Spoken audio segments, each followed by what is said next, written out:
Il y a de nombreuses années, dans la belle ville d'O, vivait une femme nommée Liv. L'homme nommé Obina était un très beau jeune homme qui se débrouillait très bien pour lui-même. Il possédait plusieurs hôtels et stations de radio, donc il était très riche. Obina était l'un des célibataires les plus éligibles de la ville d'O, et il le savait. Les filles affluaient tout autour de lui, du devant droit au milieu et au centre.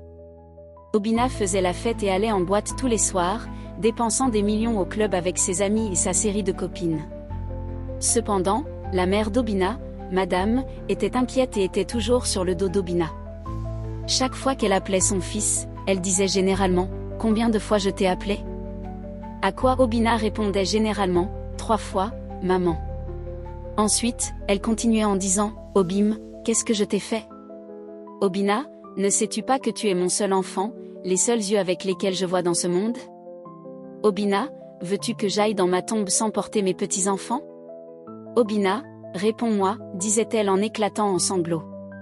Obina essayait toujours de consoler sa mère, mais il aimait beaucoup sa mère et ne voulait pas continuer à la blesser. Donc, même si Obina n'était pas prêt à quitter la rue et n'était pas prêt à abandonner toutes les tailles et formes différentes de femmes, il a décidé qu'il allait se marier juste pour pouvoir avoir des enfants et rendre sa mère heureuse. Mais Obina a décidé que s'il allait quitter la rue pour de bon, il devait épouser une très belle femme qui avait un devant et un dos, c'est-à-dire qui était très plantureuse et avait de grosses hanches et un beau visage en plus. Donc, sa femme devait être une reine de la tuerie. Il s'est aussi dit qu'il ne voulait pas seulement qu'elle soit une reine de la tuerie en termes d'apparence, mais qu'elle devait aussi être capable de le satisfaire très bien. Elle devait le satisfaire au lit autant que d'autres femmes de 50 ans avec qui il avait été l'avaient satisfait.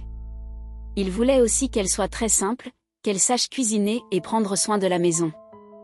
Il voulait aussi que sa femme soit une femme qui prie et qui craint Dieu, et qui jeûne souvent pour pouvoir couvrir sa famille spirituellement. Donc, Obina recherchait le package complet chez une femme. Il recherchait une belle femme qui avait l'ambiance de la reine avec une pincée du Saint-Esprit. Quelques semaines plus tard, après avoir eu un rendez-vous avec plusieurs belles dames, Obina avait finalement trouvé la fille qu'il voulait épouser. Son nom était Amaka. Elle était son match complet. Elle avait tous les atouts qu'il recherchait chez une femme.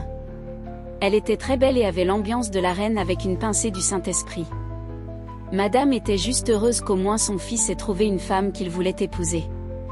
Donc, quelques semaines plus tard, Obina s'est marié avec Amaka lors d'une cérémonie de mariage très somptueuse. Ils étaient tous les deux très heureux. Obina avait des sentiments mitigés. Il savait que son mariage signifiait qu'il disait au revoir à toutes les belles dames d'eau, mais il savait que c'était la bonne chose à faire. Il était temps de devenir responsable, de s'installer et de fonder sa propre famille. Madame était également très heureuse. Au moins maintenant, elle savait qu'elle allait porter son petit enfant dans quelques mois. Obina et Amaka étaient si heureux et si amoureux. Obina était un très bon mari et prenait soin de sa femme Amaka. Il fournissait tout ce dont elle avait besoin et la chérissait. Pendant la première année, Obina est resté fidèle à sa femme. Il ne pouvait même pas croire qu'il n'avait couché avec aucune autre femme en dehors de sa femme. Même ses amis Shidi et Shika l'ont taquiné un jour en disant « Mec, que se passe-t-il maintenant? Un séducteur comme toi, voir comme tu es humble maintenant avec une seule femme. Si quelqu'un m'avait dit que toi, Obina, un séducteur qui plaisait partout, pouvait garder cette chose entre ses jambes au même endroit, j'aurais juré que c'était impossible. Mais vois-tu maintenant, mon gars, tu me choques. » Oh, le mariage est très bon, dit Shidi en riant sarcastiquement. Le mariage est bon, et tu vois, ma femme Amaka, elle s'est oubliée son joli visage innocent. Cette jeune femme sait comment me donner envie d'en savoir plus. Pourquoi irais-je maintenant regarder dehors alors que ma femme connaît tous les styles de lit dans chaque playbook? Et elle sait cuisiner à nouveau. Si je l'avais connue plus tôt, je me serais mariée depuis longtemps, répondit Obina, et ils ont tous ri de bon cœur. 1 an plus tard, Amaka a découvert qu'elle était enceinte. Quand elle a partagé la bonne nouvelle avec son mari Obina, il était si heureux qu'au moins maintenant il pouvait réaliser le désir de sa mère. Obina a rapidement appelé sa mère au téléphone pour l'informer en disant « Maman, nous sommes enceintes ». Obina a dit avec enthousiasme. Madame était si heureuse qu'elle a dansé et dansé jusqu'à ce que ses jambes ne puissent plus la porter. Au cours des semaines suivantes, Amaka a eu une grossesse très difficile. Elle avait toutes sortes de nausées matinales, elle était toujours fatiguée et commençait à prendre beaucoup de poids. Elle devenait même très foncée à cause de l'hyperpigmentation. Amaka n'était plus la reine des celles qu'Obina avait épousées. Assez vite, Obina a commencé à être très frustré par l'apparence d'Amaka. Il ne la trouvait plus attirante et belle. Alors, Obina a commencé à revenir lentement à ses anciennes habitudes. Il a commencé à sortir tard le soir et à sauter du lit d'une femme à l'autre. Son ancienne vie avait ressuscité. Amaka était très triste. Elle ne s'attendait pas à ce que sa grossesse l'humilie comme elle l'a fait et la fasse passer d'une très belle à une très grosse, foncée et peu attrayante. Elle se sentait aussi très mal parce que le même homme qui l'avait mise dans l'état où elle était maintenant la trouvait très peu attirante et l'avait abandonnée. Il couchait maintenant avec différentes filles. Elle avait parlé et supplié son mari Obina plusieurs fois, mais il refusait de tourner la page. Quelques mois plus tard, Amaka a donné naissance à un petit garçon rebondissant. Obina était très heureux. Même sa mère était venue fêter avec eux, et ils étaient tous très heureux. Amaka était très heureuse qu'au moins maintenant qu'elle avait accouché, elle serait capable de perdre tous les poids de grossesse et redeviendrait une maman meurtrière. Elle gagnerait probablement l'affection et l'amour de son mari une fois de plus. Alors, Amaka a commencé à faire plus d'exercice et à essayer de contrôler sa portion de nourriture. Mais c'était très difficile pour elle. Elle faisait de l'exercice vigoureusement et mangeait de petites portions de nourriture pendant la journée, puis la nuit, elle finissait par consommer une énorme assiette de nourriture parce qu'elle s'était privée toute la journée. Amaka était très frustrée. Au lieu de perdre du poids, elle prenait encore plus de poids.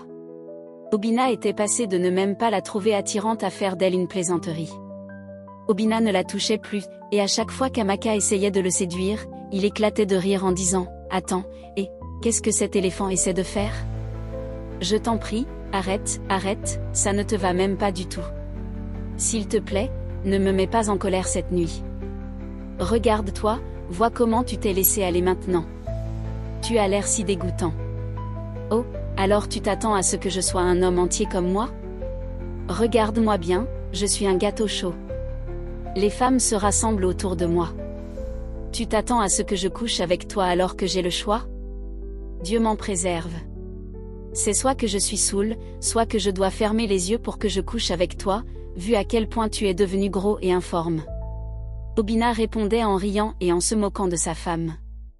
Amaka répondait en pleurant et disait « Oh, souviens-toi que j'ai grossi en essayant d'avoir notre enfant. Perdre du poids n'est pas facile, ça prend beaucoup de temps, tu sais. Je fais de mon mieux. » Amaka répondait en pleurant, et Obina riait et disait « Bouh, va t'allonger et dors. Nous ne faisons rien ce soir. Je ne peux pas me résoudre à te toucher. Ou mieux encore, va prier pour nous, moi, ton mari et ton enfant. Au moins, si tu ne peux pas remplir tes obligations conjugales, va prier pour la maison. Va nous couvrir spirituellement, disait Obina avec colère. Puis, Amaka n'avait d'autre choix que d'aller dormir. Amaka pleurait et pleurait. Assez vite, Amaka a commencé à avoir un complexe d'infériorité. Elle avait honte de son nouveau corps et de son apparence.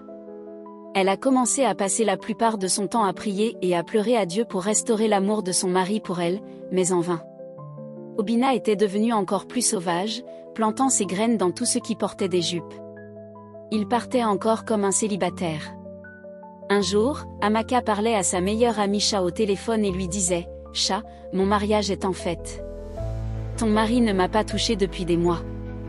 En bref, depuis que j'ai accouché, il dit qu'il ne me trouve plus attirante parce que je suis grosse, oubliant que j'ai pris tout ce poids en essayant d'avoir notre bébé. Cha, tu sais comment j'étais avant. Maintenant, je suis juste grosse et moche. Cha, je suis fatiguée. Le contact de mon mari me manque, son amour, son affection. J'ai prié, je l'ai supplié, mais rien ne semble fonctionner. Je ne sais pas quoi faire. Je veux que les choses reviennent à la façon dont c'était avant, dit Amaka en pleurant abondamment. Calme-toi, mon ami, calme-toi. Ne te culpabilise pas, sais-tu que tu viens de donner naissance à un être humain à part entière ? Sais-tu ce que ton corps a dû endurer juste pour donner la vie ? S'il te plaît, ne te tourmente même pas. Oui, certaines femmes ont beaucoup de chance, et elles reviennent très vite à la normale après avoir accouché, mais ce n'est pas le cas de tout le monde. Mais c'est une bêtise de la part de ton mari de te maltraiter juste parce que ton corps a changé. De toute façon, ne dérange pas ta jolie tête avec ça. C'est pour ça que tu pleures quand tu as une amie comme moi. Chat, bébé, je t'ai eu. Je serai chez toi en premier demain matin, répondit Chat en essayant de réconforter son ami.